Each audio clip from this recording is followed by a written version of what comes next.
You're listening to Never Heard of It, a Night Shift Radio production.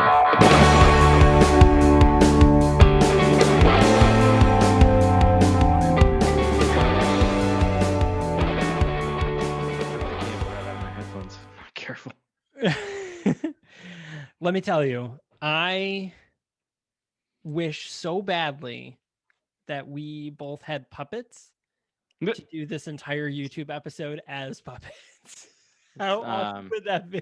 I worked at an agency a while back, and several members of the staff had puppets of themselves that I think must have been like part of a campaign or like a partnership they did with some organization.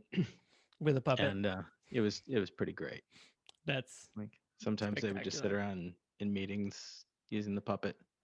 Oh my god! As themselves. I mean, it's creepy, but it's funny. It's cool. Yeah, I'm still not entirely used to this new backdrop for you. Oh yeah, I've got my wonderful office set up. Now that I've rotated, you actually see decor instead of just a white wall or a green wall, as was when we first started. Yeah. No, I don't know. I dig it. It makes me feel. I don't know. I love it. It looks cool. It looks nice. It looks nice. I mean, thanks. After like 2.5 years of your bootleg green screen, it's different. It's a little jarring, but it's nice. I like it. But it is, yeah, it is very nice. I appreciate that. Speaking of bootleg, hello and welcome to the Never Heard of It podcast. I'm your host, Michael Fight. And I am Caleb Uppity Puppet Coy. Spectacular. So we are carrying on with our month of November, which is all movies I picked out. And if you could tell just by the titles, you're like, yeah, no, that sounds about right. Michael was completely responsible for this month. Okay. In all fairness, actually, although I did make the final decision while I was scrolling through Tubi, my girlfriend was with me and she saw the like thing for this and she was like, what the fuck is that? And so we clicked it and she was like, oh my god, you have to do this movie. She's like, even if you don't, I still want to watch it. And so she actually watched it with me. And of course we're talking about the movie The Fuzz. Happy I say that as though I'm surprised. Yeah, right. Oh yeah, that is what we're talking about. We did just Oh shit. Oh, is that what we're doing? Okay, let's hit pause because I gotta go prepare. Right. I watched a totally different movie. We'll have to come back in 2 hours. So I do want to preface. So this movie is called The Fuzz, and it is about a puppet cop who does, I don't know, puppet cop things. Now, this movie came out in, I think, 2014. It's really hard to tell because IMDb lists this movie as actually a TV show. Which, it looks like it was originally released as like a 5-episode like limited series. Yeah, but it is in fact on Tubi. It is run just as a full movie. Mm-hmm. It's about an hour 20 long. But there was another movie that came out a few years after this called The Happy Time Murders, which starred Melissa McCarthy, Elizabeth Banks, and Maya Rudolph. Now, I didn't see Happy Time Murders, but just from like the description, I think it pretty much is this exact plot. Yeah. That's my understanding. I also did not see it. Yeah. But my understanding is that this is basically the same movie. Basically the same movie. I think 4 years sooner. I think the Happy Time Murders ripped off The Fuzz. Yeah, I mean, maybe. I'm going to stand by that story. And that's the end of the podcast. All right, guys. Well, we will I'm trying to think if there's any logical connection other than someone saw this obscure puppet themed TV show and said, I'm going to make this a movie with a big time cast. Yeah, that's what I'm wondering, if like maybe it's the same script writer or like something, but it doesn't seem like it.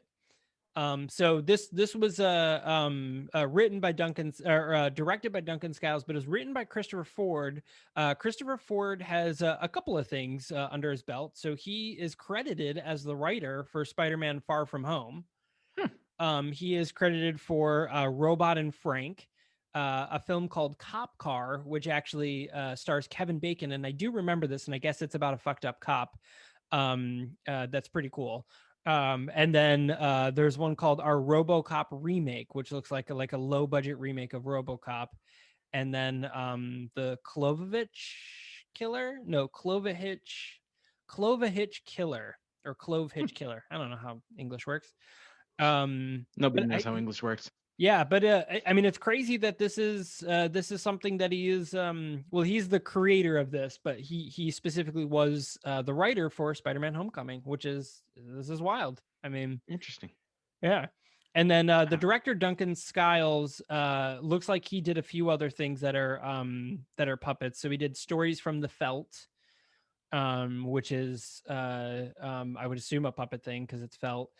He also did the Clove Hitch Killer, which stars Dylan McDermott. That's Really? yeah. That's funny. And then what else does he have? He also was on our RoboCop remake as a director, and the last of the Great Romantics, which is pretty interesting. So yeah. So I mean, I would say outside of that, like the big star power, I guess, and I use that term. I use that term. The big star power of this film is Rachel Bloom, who most recently was the main character in Crazy Ex-Girlfriend, which ended last year. She was Rebecca. She's also been in Robot Chicken. She was in a couple other things. Mostly, she's done a lot of voiceover work outside of that. But yeah, I mean, Crazy Ex-Girlfriend is probably where most people will recognize her from, as being she was the main character in that. I mean, pretty I feel like good. she should have more notoriety for the comedy music video "Fuck Me, Ray Bradbury." I mean, agreed, but so here we go. All right, so we'll dive into this. So this film, yeah, Just a second though. I will. There was a remake of Muppet Babies?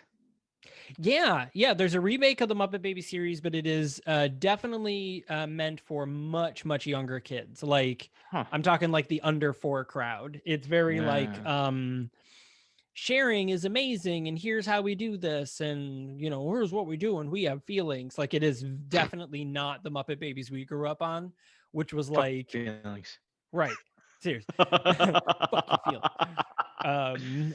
But yeah, no, it's definitely different. Like there's no Indiana Jones references or Star Wars references in this one, or any movie references that I know of. I know when it came out, my daughter and I watched it because I was like, oh, fun. Like I used to watch Muppet Babies. Maybe, you know, maybe my kid will watch it. And she was 6 when it came out, and we started watching it, and she was like, yeah, this is stupid. I don't want to watch this. I was like, all right, cool. She was, Daddy, this is for babies. yeah, that's pretty much actually what she said. She was like, this is for babies. And I was like, yeah, no, you're right. Dude, I used to love the Muppet Babies though. Oh, it's fantastic. That show was so fucking good, and you can't find it anywhere. It's not on Disney Plus or anything, which is very, very upsetting. The disappointments just keep piling on. Yeah, I mean, we lost Alex Trebek a week ago. Like, I'll take extreme sadness for 500. Rest in peace to a legend. But you know what? I'll give him this. Like, at least he lived long enough to see Connery go. Yeah. He got the oh last my one. god, he got the last word. Oh my god, that's amazing. I didn't even think of that. Oh, spectacular. That said, we also mourn the passing of Sean Connery, who was a fucking legend. He was an absolute fucking legend. Speaking of Indiana Jones and Right. the Last Crusade, one of my favorites. My favorite Halloween costume ever was when I was Henry Jones Sr. Oh, that's, I mean, you definitely, you have it. You have the look. There was, actually, when Crystal Skull came out, our sometime co-host John and our friend Adam that joined us for a long time ago for the Jurassic episode, we all went in costume. That's great. John was Indy, I was Henry Jones Sr., and Adam was Short Round. That's by his own choice. By his own choice, yeah. So he didn't pigeonhole himself into that because Adam is Korean. Right. So it's fitting, I guess. And I don't know. Yeah. That's it. That's all. That's great. I feel like it's also important to say right off the bat, which I guess I should have done almost 10 minutes ago and not now, but like this movie is not Hot Fuzz. Right. It is not the Simon Pegg and Nick Frost buddy cop comedy that I we mean, all it know is and the love. same plot, but it is not Hot Fuzz, because it is in It fact is actually very similar. is very similar, which is pretty amazing. I mean, in all fairness, this is every police procedural film you've ever watched, but with puppets. Like, I mean, that's literally the plot of this movie.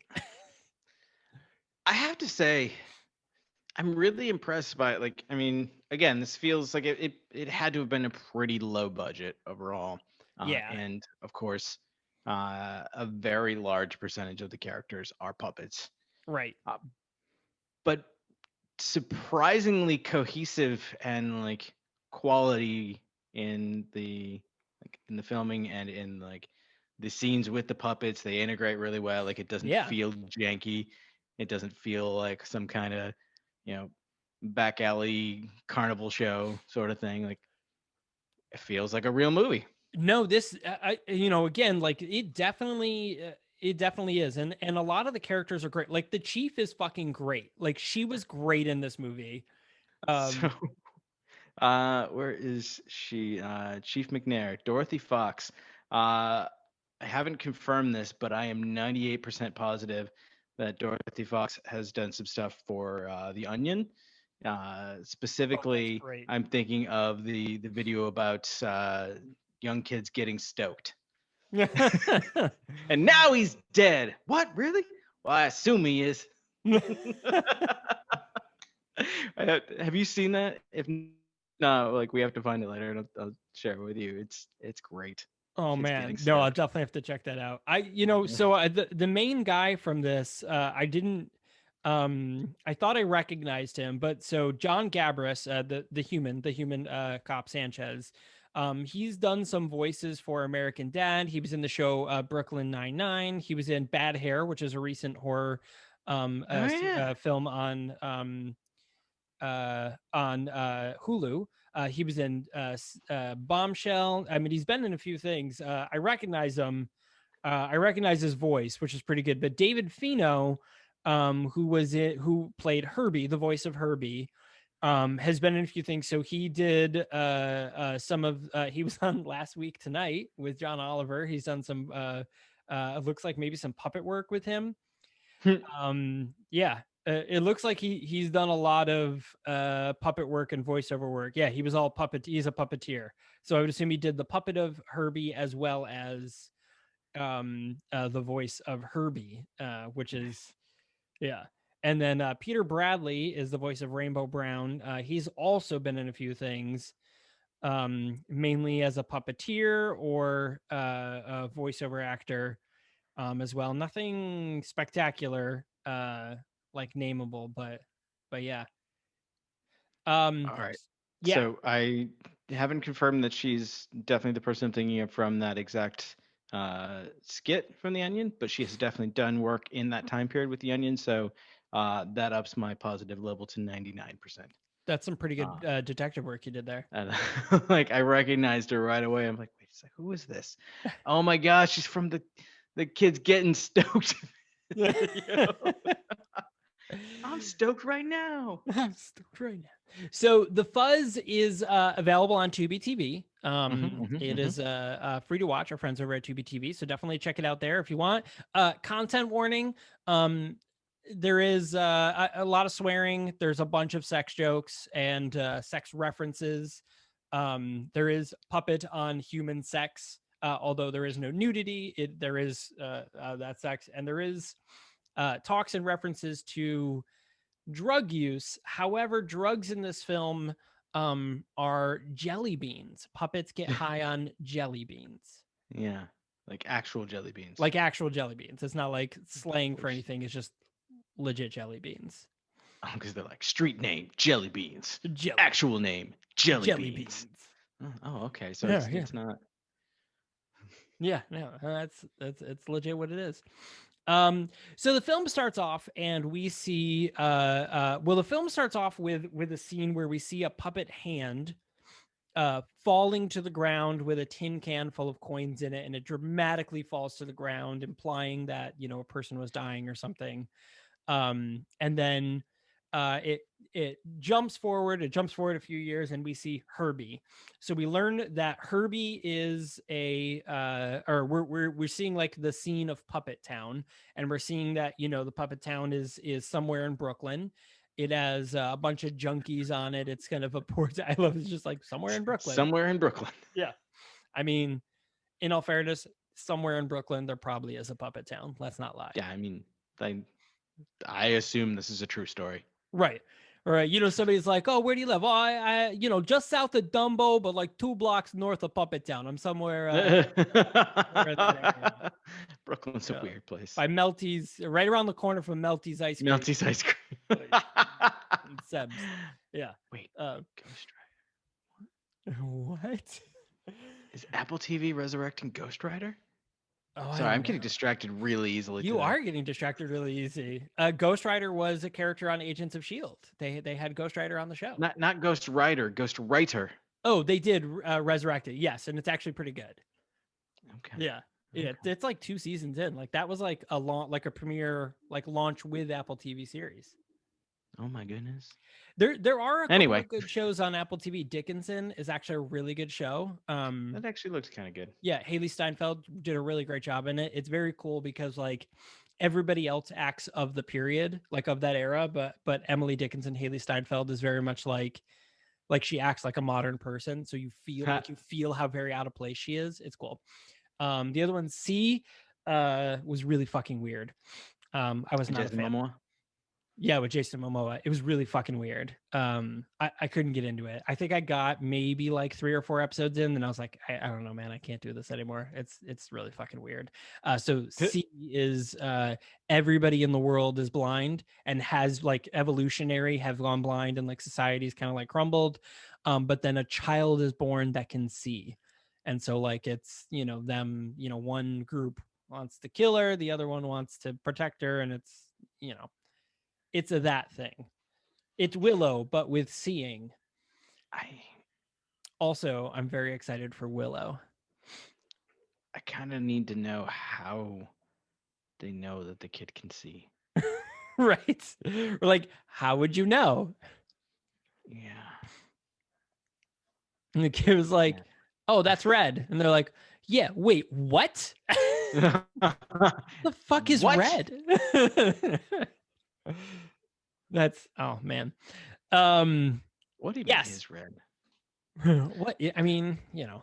But yeah, to the point that I was making earlier, like you look at the like the cover art, the poster, or even like some of the just the screens from this movie. Yeah. And it looks like it's gonna be like really half-assed, low budget. Like, and like overly silly and yeah. Like in a bad way, in a negative way. Yeah.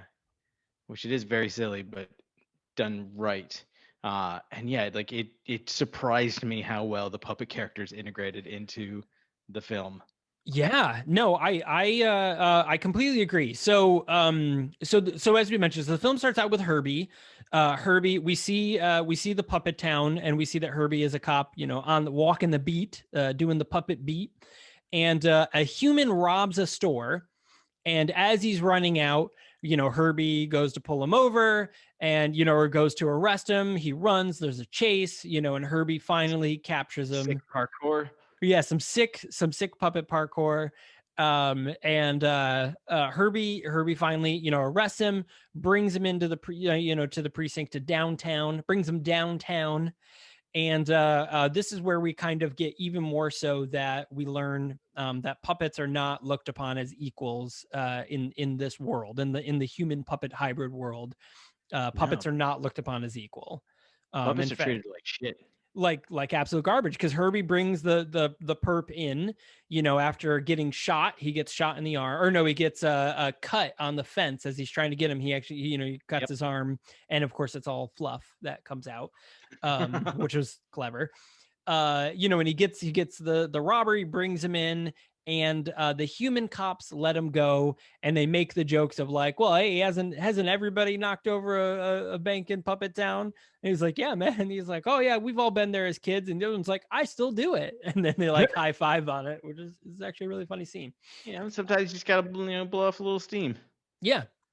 Just Committing crimes in commit Puppet Town. in Puppet Town, because what does it matter? They're just stupid puppets, right?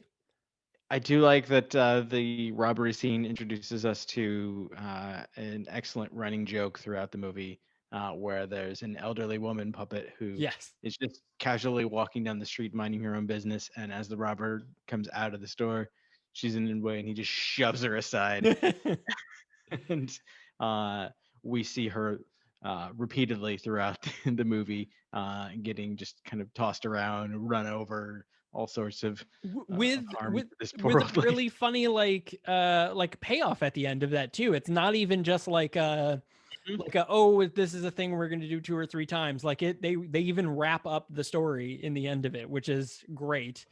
It kind of reminds me of somewhat unrelated, but it reminds me of the scene in Can't Hardly Wait, where in the background of all the Can't Hardly Wait scenes, there's the one kid who just keeps stealing shit. And like he steals like a police car, he steals like shirts from the band, and in the very end of the movie, you see him steal like one of the quarter machine, like gumball machines. He like comes into the diner on the last scene and he grabs the gumball machine and looks away and like runs out. Very fucking funny. So funny. But it's like one of those like it was a cool background thing that they totally paid off in the end. I thought it was very good.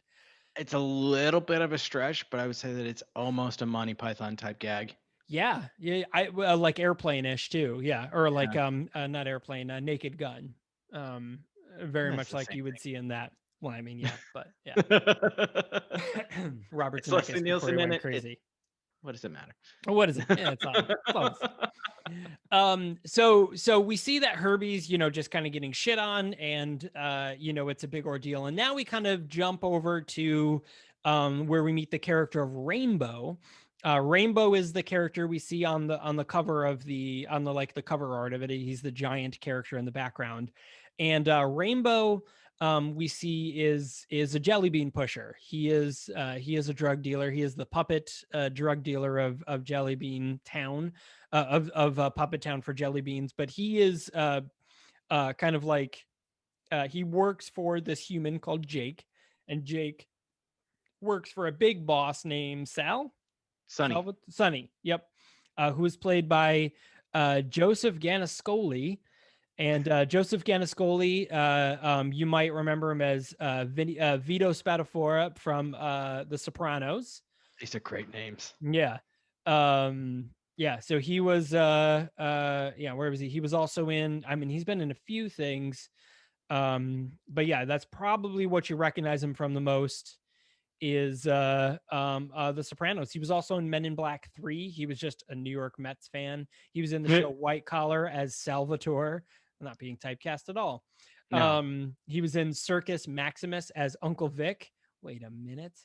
Uh Dang, he's just the Italian guy and everything. And so yeah, he was Vito Spatafore um in The Sopranos. So that's what you might recognize him if you were a fan of that show. So There's a we learned character named Giuseppe Primavera in Beer League. that's spectacular. Giuseppe Primavera. Primavera. Oh, I want chicken primavera. I think I want that now. I don't know. I'm hungry. I want dinner. I'm also very hungry. Yeah. Oh, dinner. Um anyway. So yeah, you can definitely be forgiven for thinking his name was Salvatore or Sal or anything variant on that, because that's the character he is anytime that he's on screen. Yeah. Oh, so he's pretty much a holdover from They Call Me Bruce. He's just one of the other Italian mobster guys. So we learned that Sunny or that Rainbow is Rainbow Brown is kind of like running this thing, and he was like, he's getting shit on by Jake, who is like his drug dealer boss guy. And Jake, is very, shitty to the puppets. And finally one day he was like, listen, you want to do a thing for me? Because, Rainbow keeps being like, where's our cut? Like, we're doing this for you and we deserve money too, and blah, blah, blah. And so Jake gives Rainbow an opportunity. Yeah. Mm-hmm. Yeah. Mm-hmm. I He got a job for you, loofah head. loofah. You loofah head. I don't know if I'd use a puppet as a loofah, but I No, don't think it'd be very effective. no. I mean, I have lots of reasons, but I feel like it would be difficult for it to like dry out completely to be Yeah. like okay to read. You know what? I'm just kind of skeeved out by the thought of it. Why would you even say that? What's wrong Yeah, with you? for that reason, I had to do it. Had to be done. uh, so what? Me? No, stop talking. So Why did you bring us down this path? I don't want to be here. how deep does the puppet hole go? Oh no. D- Oh God, you're oh, terrible. oh no, I it has mean, all the happened. way up to the mouth. Oh, anyway, so They refer to them frequently as mittens, and mittens. it makes me uncomfortable. It is very uncomforting, but also like, what a good fucking insult name. Like, good on them for creating like puppet, I don't know, derogatory terms. They did a good job. So Rainbow gives or Jake gives Rainbow, and Jake's a human, by the way. Rainbow is a puppet. So Rainbow is given this job, and the job is he's gonna bring a briefcase of jelly beans into this hotel room, to which he's going to exchange for money. And Jake says to him, if you don't come out of here with my money, you're dead. And Mhm. so, Rainbow's like, all right, here's my big opportunity. He goes into the room. There's three people in the room, and No, then the yeah, whole thing just feels like a setup. and he even says like this whole thing feels like a setup. And so the whole idea is that they're going to exchange cases. Rainbow's going to get the money, come out and hand it to Jake. Now what happens is a gunfight happens. So like guns go a blasting and everything goes crazy, and it now becomes the Puppet Town Massacre, as they're calling it, because a whole bunch of people get killed. So everybody in the room except for Rainbow gets killed. A puppet prostitute out in this motel also gets killed, and then poor Giuseppe Carrot gets shot in the head. Who is just an innocent bystander. He was just, Just one of the janitors in he's this just this trying to take motel. care of his family, Yep, his wife and his baby carrot. baby Carrot.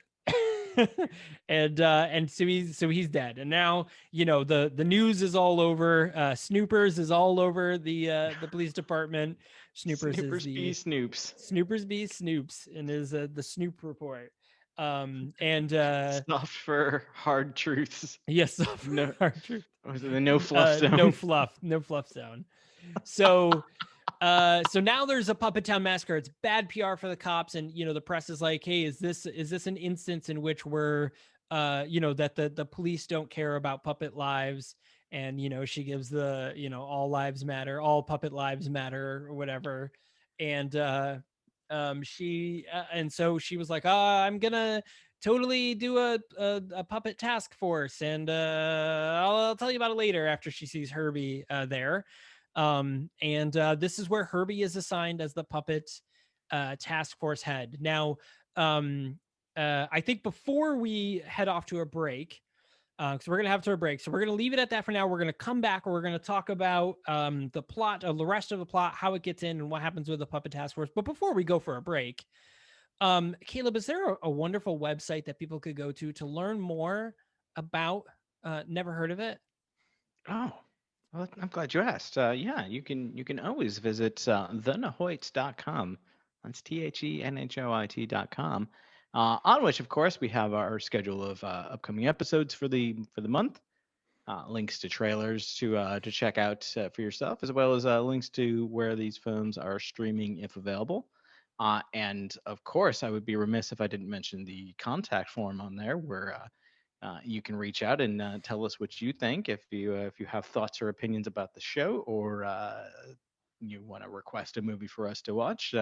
You find a hidden gem like the Fuzz, and you want us to talk about it, you can do that. And of course, you can also check us out at nightshiftradio.com, where you can find all of the fine shows and productions from the Night Shift Radio Media Company, uh, as well as Never Heard of It. And there's also links to our merch store on there if you want to check that out. We've talked about that in the past, where we have some excellent Night Shift Radio merch. So yeah, I Yeah. would say that there is a website. Oh, cool. That was a good answer. Uh, yeah. So check us out on our website. And then, of course, if you haven't already, go ahead and follow us on social media. The Nahoit podcast on both Twitter and Instagram. So the Nahoit podcast.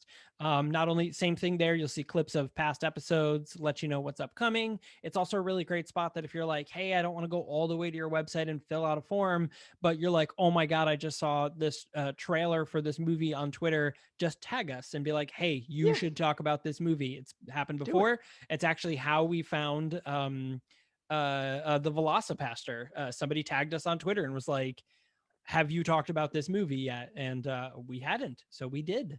Yeah, Um, we did so do that. we did do that. I would do it again. Fucking do it again Oh in yeah, a heartbeat. I mean, yeah, Yeah. it's a great movie. Yeah. But yeah, so definitely check us out there on social media as well as on our website. And if you have not yet, go ahead and hit that subscribe button. That way you get notified whenever we have new episodes. We have a brand new episode every Sunday and a trailer episode. Wow. And a trailer Penelope is angry episode. about something. She's like, and a trailer episode on Thursdays. Yeah, Now we're pushing it a day to give you a little more time to watch the full episode. which is Yeah. crazy to me because I always thought that they were on Thursdays. So when you're like, "Is it cool if we push these to Thursdays?" I was like, "No, absolutely not." Absolutely not. I totally knew they weren't. Yeah, but it's good. But if you subscribe, you'll get notifications whenever the new episodes land. So you don't have to be like, wait, what day is the episodes on? What day is the trailers on? You'll just get a pop up and you'll be like, oh, yeah, cool. I'll listen to this now. But anyway, so we're going to take a quick break. When we come back, we will finish with the rest of the Fuzz. You're listening to a Night Shift Radio production. Night Shift Radio is a modern media company bringing you shows that entertain, inform, and most importantly, provide an escape. Never heard of it dives into the world of bad, obscure, and sometimes just weird movies. Follow along with the crew of Set Condition 1 as they experience the 2004 sci-fi hit Battlestar Galactica, one episode at a time. Each week on Left of the Dial, we explore a new record or revisit an old favorite. We'll bring in guests to talk about their own music and the state of the industry. The Superpod Hero Cast, guys with beers talking about movies with capes. They draw a random comic-inspired movie from Thor's helmet and offer thorough, insightful, and humorous commentary. And once a month, tune into the Storyteller series and get lost in the magic of a good old-fashioned radio drama. Learn more about these fine shows at nightshiftradio.com and subscribe on your favorite platform.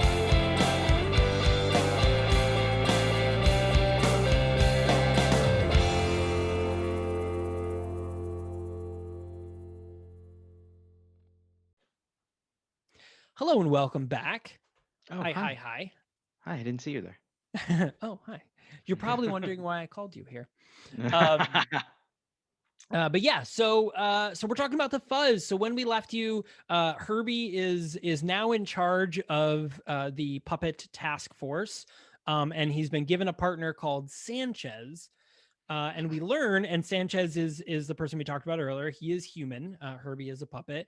Sanchez, we learn, was taken off the force, and now all he does is run the firing range for the past 10 years. And there was some sort of incident, and we don't learn what it is until much later what the incident was, and it was fucking hilarious, let me tell you.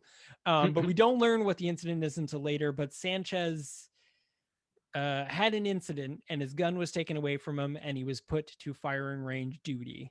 And so he's kind of the laughing stock. He's the other laughing stock of the police force outside of Herbie. Got a little bit of a drinking problem too. Just a little Constantly, bit. Well, he is a constantly comic, has either either a flask or just like chugging plastic bottles of presumably whiskey. presumably Like whiskey. literally chugging just like one after another. Like finishes one, Yeah. toss it, opens another. Like he just seems to have an endless supply. It's of probably whiskey bottles. well, we learned that that the puppets drink root beer, and that's And what they get drunk on. single malt root beer, aged chocolate milk, which that just sounds fucking gross. Yes. Yeah, it was. Yeah, and then another one does strawberry milk too, which was like, Yeah. Yeah. I'm not a fan of strawberry milk. I was never a fan of strawberry milk or strawberry ice cream. Some instances I do like. I don't always. I'm Sometimes. always reminded of the scene in Cloudy with a Chance of Meatballs, where he makes it so the plot of Cloudy with a Chance of Meatballs is a scientist makes food fall from the sky, and in one of the scenes he makes ice cream snow down to the sky, and he does like the Neapolitan where it's like the chocolate, vanilla, strawberry, and like Yes. everybody runs to the chocolate and a bunch of people run to the vanilla, and then one person runs over to the strawberry and he goes, "Strawberry is my favorite." Because nobody likes it. Like really good quality ice cream made with fresh strawberries. Like there's a nitro ice cream place, kind of a good, like good walking distance for going to get ice cream. Like you kind of earn it by the time you get there and back. From where I like live. that. Mm-hmm. And they will make with like fresh local strawberries every summer, and Ooh. it is phenomenal. Yeah. Like I think that over like your standard like Breyers or whatever, you might actually appreciate. Assuming you actually like strawberries. If you say like fuck strawberries, then no, you're not gonna like it no matter what. And I'm sorry, like your life sounds strawberries. No, I'm just kidding. I fucking love strawberries. No, I get like whenever they are available, I will buy strawberries. Yeah.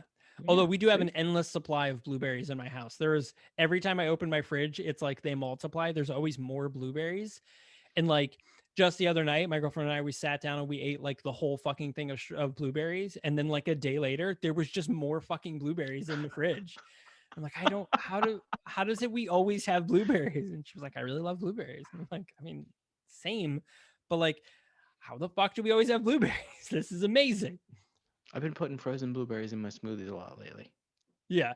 Yeah. It's good. Yeah. Yeah. I do strawberries, pineapple, orange juice, banana.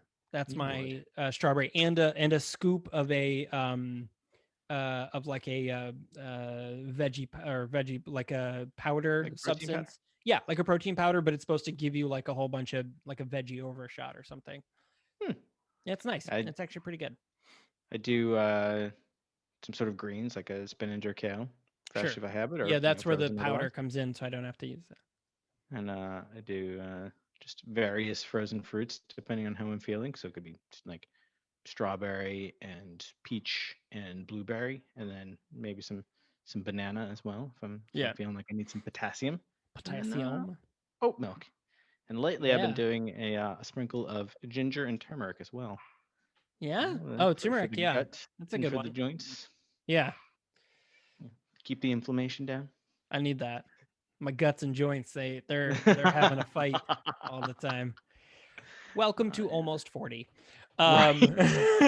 You've speaking of which, tomorrow I turn 39. Tomorrow is my birthday. That is right. This is this episode. Yeah, well, I mean, technically it's a week and a day from the day we're recording it. Happy early birthday. Yeah. I'm excited for you to catch up. 39's it's been rough so far. Yeah. I mean, some good things happened. You turn 39 and then like 2 weeks later, we got rid of a bad president.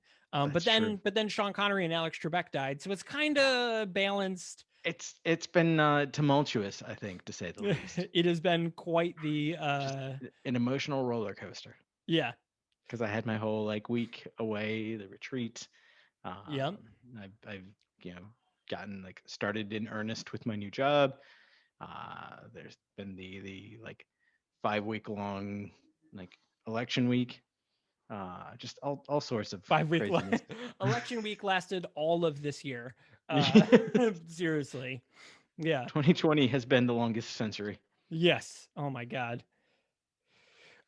So we're gonna so we should go back to Herbie. Let's go back to Herbie. I thought you said we were gonna take a break. I'm like, we already did that. We just did that. Yeah. So So Herbie's now part of the task force, and he thinks that he's out there to do a job. And Sanchez is with him, and Sanchez is like, no, man, like we're literally just underpaid PR. Like all we are is just to be like, look, we created a task force. You're not actually supposed to do anything. But Herbie's like, no, I want to actually go and solve crime, and I'm going to go for this. And he's like, and I'm going to go after, I want to go after drug busts. So now what we learn is at this point, we meet Sonny, and Jake goes in and he's like, you'll never believe what happened. Like this deal went down, and we lost our money, we lost our drugs. And then all of a sudden walks in Rainbow, and Rainbow has the suitcase of money. And he was like, I believe you want your money. And he was like, oh shit. So, he starts befriending Sonny, and Sonny's, like, all right, like, all right, Puppet, you want to do this? Like, let's do this. So he gives him Puppet Town to do that. And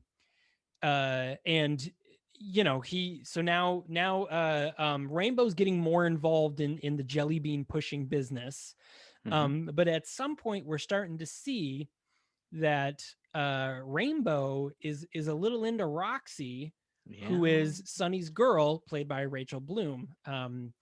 Oh man, but Jake is still there, and Jake's like, I see what you're doing, you fucking puppet. Like, you watch yourself. And so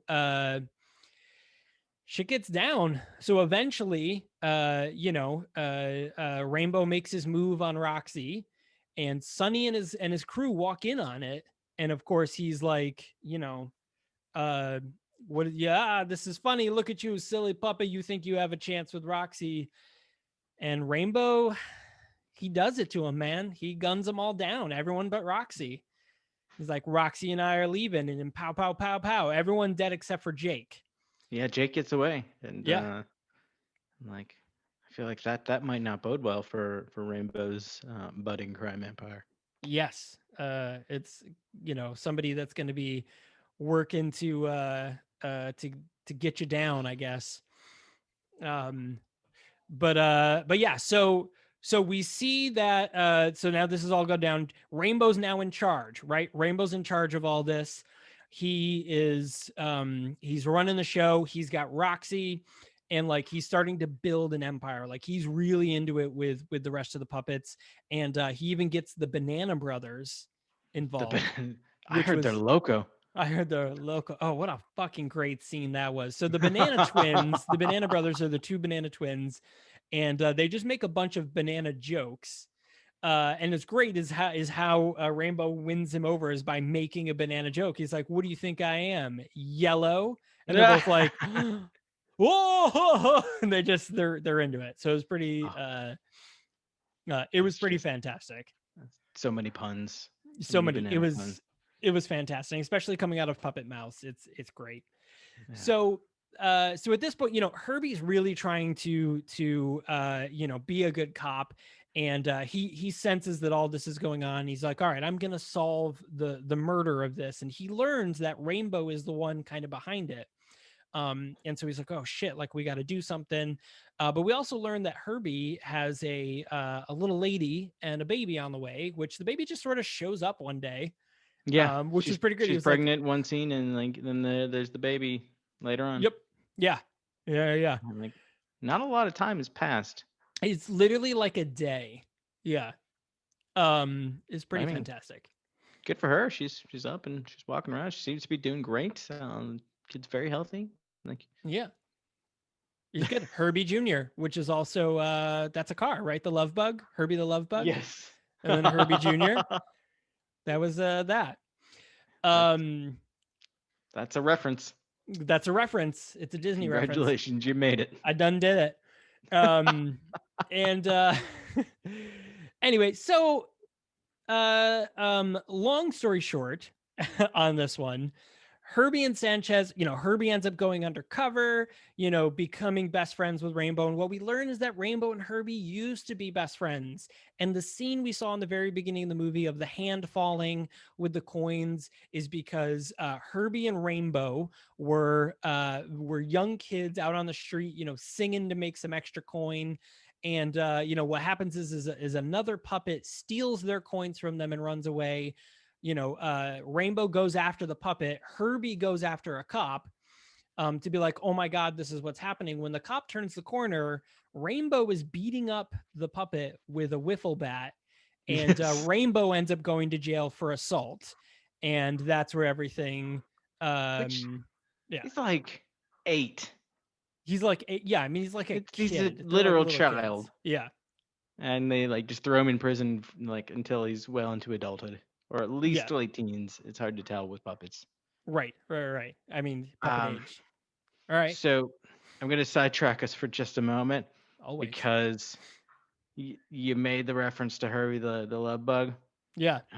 And so I just did a quick search for Herbie movies, and there's a lot of them, including one called Herbie Goes Bananas, in which Herbie helps break up a counterfeiting ring in Mexico.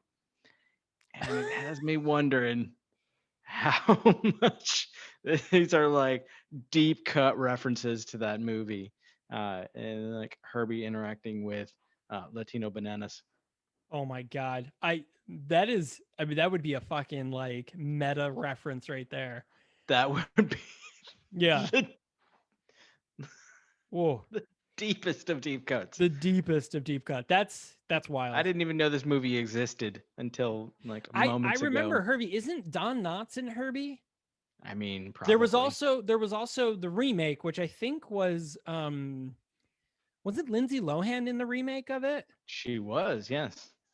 Okay, so I do remember that correctly. What a wild fucking wild thing. Let's see. Was Don Knotts? No, he wasn't. Dean Jones, huh? Oh, Dean Jones. Yeah, I don't know In the original, yeah. Yeah. And Buddy Hackett. Buddy Hackett. That's who it was. I was thinking Don Knotts, but it was Buddy Hackett instead. All right. I gotcha. Oh, apparently he was Scuttle. A crab. The crab. The Little Mermaid. Yeah. Buddy Hackett. Yeah. Anyway. No, Scuttle's not the crab. Scuttle was the seagull. Ah, okay. Yeah. I just saw there was a picture of the crab, but then he's credited as Scuttle, so I got really confused. I'm like, wait a second. That is confusing. Yeah, no, Scuttle was the seagull because it's Buddy Hackett. Whoa, what a swim. But anyway, so so Herbie goes undercover, and they have this big sting operation. We have our typical cop, thing where he's like, I'm doing this on my own. He's like, I thought we were partners, that thing, which is super funny. But it's so standard, but it's so funny. Like there's like Scarface references in this. Like Rainbow has the portrait of himself just like Scarface. He's dressed like Tony Montana. He's dressed like Tony Montana. He's got the white jelly beans, like it's Coke. He's got jelly beans everywhere. There's like the guns. His one kind of helper puppet, who's like a tiny frog, who's constantly making references to like needing larger guns. Yep. At one point says, "Say hello to Rainbow's little friend. It's me, and I have a gun." Which is something like that. I am the friend. I am the friend, and I have this guy. It was, oh man, what a great reference. That's the thing. There was like, we were talking about this when we were watching the movie. Is that like, this movie is set up like they wrote this movie exactly like you would write like a cop movie. Like it's written exactly like a cop movie, but then they just like the points. Yeah, and it hits all the points, and they just took the one phrase of like whatever. I mean, if you wanted to make it a racial thing, because they kind of do. He even says like, well, all puppets look the same. And they just, anytime you would take like the race of someone, you just put in puppet instead. And that's literally what this movie is. Like, this is, Four Brothers or whatever. Every, fucking Jake Gyllenhaal cop movie you've ever watched, or like, I don't know. It's like Heat, but only puppets. Heat. Ooh. Yeah. Another good reference. Yeah. Yeah, I didn't go into this expecting it to be a fairly like scathing commentary on race and on like the drug trade and the war on drugs and the war on drugs, brutality and whatnot. All of these things that are ongoing problems here in the States. And yet here we are, And here we are, right? puppets with a purpose, I guess. But making a statement out there with puppets. Yeah. So good on them. Yeah. Yeah. Good for you guys. APAB, all puppets cops are bad. I don't know. But you got the one good cop who's really trying to do hard on the job. He's really trying to make it work. So Herbie goes undercover. He's trying to hide himself from Rainbow because they used to be best friends. So he has to wear the fake mustache to like with the wire on it. And it was also really great. So they're in the house. They're in Herbie's house, and his wife's there with the kid, and Sanchez is there, and Sanchez was like, oh, blah blah, and the wife was like, well, because they get their badge suspended because they do try to go off and do the thing, and they're like, no, like that's not your job, give me your badge. And she's like, well, you could do it if you go under statute blah blah blah of the penal code blah blah blah. And he was like, how do you even know that? And she was like, sexist, I'm a criminal attorney. And she points to the wall, and she has a thing that it's written in fucking crayon. Is great though, because there's a very brief shot early on in like the first scene where we meet Abigail, and when she's still pregnant with baby Herbie. There's Herbie Jr. Herbie Jr. There's a great scene where you just barely see like the edge of like something law school, and you don't see whose diploma it is, and then they call back to it and do like a full pan to see that the whole thing, and the whole thing, her name on there. I'm like, written in rainbow crayon, written like a little kid wrote it in rainbow crayon. Fucking great. Yep. So there's so many subtle like things. Like there's the one scene where they're in like the drug lab, and there's like little like smiley face stickers on the lamp that Rainbow has on his desk. Like there's like one of the ways Jake escapes when he gets surrounded by puppets is he blows up a balloon, and everyone's like, and then he lets it go, and they're like, oh, what are you doing? Oh, and they're like, that's how he escapes. They fucking love everybody knows that. I mean, it's just science. It's crazy, but it's really fun. Like there's so many little subtle things that were just put into the film like that is just, it was just fantastic. It was pretty good. So in the end we get our big Scarface moment. Rainbow finds out that that Flurby, his undercover name, is actually Herbie, and so he kidnaps Abigail. And he was like, all right, here's what you're going to do. Like Flurby as the undercover, Herbie as undercover Flurby, decides that they're going to try to make a truce with Jake. And so what he's going to do is he's going to try to get Rainbow and Jake in the same room, and then have all the cops, kind of swarm in and arrest them both. Now that they've got him on tape admitting to what he did. And so what we learn is that when Rainbow went into the motel room in the beginning of the movie to exchange the briefcases, when they both opened their briefcase at the same time, we learned that Rainbow's briefcase was empty. It was in fact a setup. The motherfucker set him up. But Rainbow happened to, shoot his way out of there, grab the money, and go. And so we learn now that Rainbow is the one responsible for the Puppet Town massacre, and that's why he's got to get him. And then if he gets Jake too, he not only gets the drugs and he gets the killer of all these people. So it's he's kind of like, I can end all crime in Puppet Town. End all crime. Crime. It's impressive. It is really fucking impressive. And does he do it? Yeah, he totally does. That's so in the end of the movie, we have our shootout in the ice cream parlor, which was fucking amazing, because at one point Herbie throws a waffle cone and it stabs a guy in the throat, and blood comes out of the waffle cone. That was brilliant. It was. And I also love the scene earlier when Flurby is like undercover and he does drugs, and he ends up throwing up in the toilet after beating up the guy. Oh, we got to talk about that. So he throws up in the toilet, but it was Fruity Pebbles that he throws up, which is fantastic. So there's another really good callback. They do a really good job of this callback. So we mentioned in the beginning of the movie that Herbie arrests this guy, but then the cops let him go. We see that Rainbow has brought in this guy that he thinks is is like working for Jake, and they're trying to get information out of him. And so it's Flurby and Rainbow. And when he looks at the guy lifts his head up, and it's the one from the beginning of the movie. And he was like, I know you. You're that cop. And so, Flurby just keeps punching him like, no, what? Do you work for Jake? And he keeps punching him every time. He's like, you're a cop. You're that cop who arrested me. You're just thinking, he keeps saying that he's a cop. He's like, ha. And so that was a really funny like callback. I thought that was another pretty cool callback.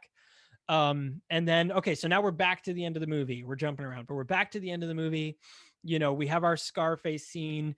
Flurby or Rainbow is going to make his way out on the helicopter after we learn that Roxy is the one that turned him in. Roxy, after Sonny treated Roxy really shitty, and so she goes to Rainbow, and then Rainbow starts treating her really shitty, so she goes to Jake, and Jake gets in and kind of gets to undercut him. Did you know a girl like her's got to be with a winner? Got to be with a winner. Yeah. That whole scene at Melty's ice cream takes place in the evening. It's nighttime. It's dark, and then there's a chase where they have to go back to Rainbow's mansion, which was Sonny's. He just took it over. I love that. Yep. And like, presumably, it's not several hours away to the mansion. Presumably it's in the same town or roughly adjacent. But somehow it's broad daylight the next day by the time they get there. So that was interesting. Which I thought that was absolutely hilarious. Yeah. And then you mentioned that he goes to escape in a helicopter. The helicopter looks like a reject from the Thomas the Tank Engine series, but also makes some really great like troll face meme faces. Oh my God, it was so fucking disturbing. But it also kind of looked like one of those ones you'd see in like a rundown mall where you put 25 cents in and it goes like da da da da, and there's like a screen in it that's supposed to be like what a helicopter sees. Yep. Yeah, it was pretty fucking creepy. I'm not gonna lie. But we have our big shootout between Rainbow and Herbie. The helicopter crashes. Herbie saves the day. The police come and they save everything. And last minute, what's his face pulls out his gun and tries to shoot, and there's like, boom. And yeah, and that's the end of our movie. But our big old lady thing is that while Sanchez and Herbie are in their chase scene, they're riding on a scooter, like a police scooter. They run over something, which we learned we saw as the old lady, and he was like, "What was that?" And he goes, "I don't know.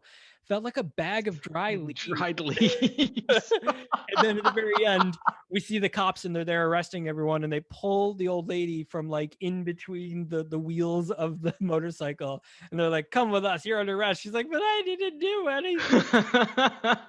It was very funny, very Grandpa Simpson-y. But yeah, so where am I? I was wearing an onion on my belt, which of course was the style at the time. So the Fuzz streaming on Tubi TV. Should you watch this movie? Fuck yes, you should. You totally should watch this movie. It is silly as fuck, but is super funny. It is very, very funny. I was fully prepared to not endorse this movie, and yet here we are. I 100% went into this being like, oh my God, this is going to be fucking terrible. And it was not. It was actually pretty decent. I'm actually really impressed. I mean, in all fairness, it was written by the dude. It was created by the dude who wrote Spider-Man: Far From Home, which was a good fucking movie. So like, I don't know, dude. It's got some credibility behind it. More credibility than most of the other films we do. That is true. Yeah. That's very true. 100% true. Yeah. That's sadly true.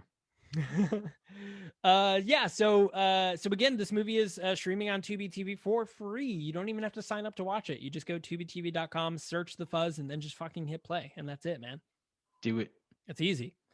Fucking do it. So thanks a lot for joining us for this week's episode. So next week we've got 2 more episodes left of my birthday month. But next week we are doing oh shit, I've already forgotten the name of it. Something 2120.